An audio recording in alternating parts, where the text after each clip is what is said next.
يلا بينا نسمي بالله ونصلي على النبي ونشوف الطريقه ايه. يلا بينا.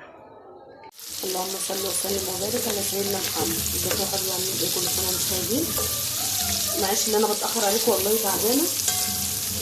دلوقتي انا قطعت السجق، ما حطيتش اي ماده دهنيه، يعني ده اللي نزل من السجق. شوحت شويه، حطينا كده ورق. دي طريقه حلوه قوي وجميله. هنزل ببصلتين،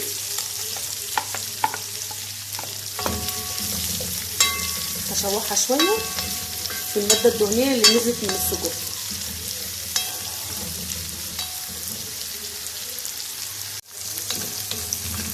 دبلته شويه، هقلب بقى كله على بعضه. السجق حلو قوي قوي قوي.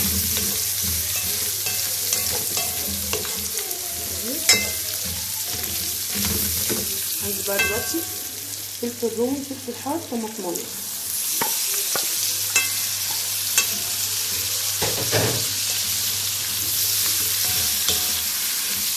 هشوحها برده شويه وبعد كده هنزل بالبهارات.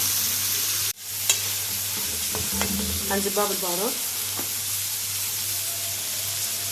حبه مرقه، المرقه المطحونه اللي انا جايباها،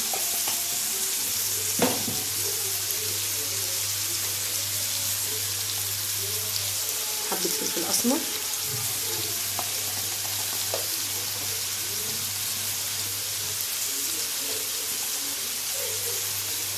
حبه بهارات صغيرين جدا،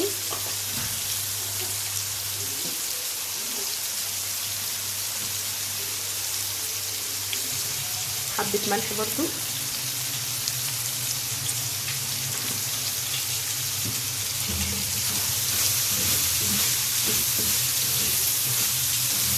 جميله جميله جميله وريحه حلوه قوي.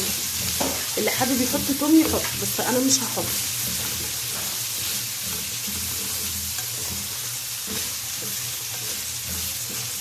هنشوفها بقى ساعه التقديم.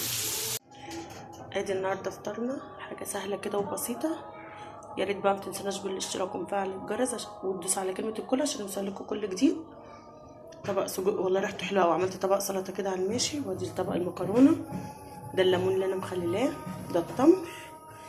يعني بقى ما تنسوناش باللايك، والسلام عليكم ورحمه الله وبركاته.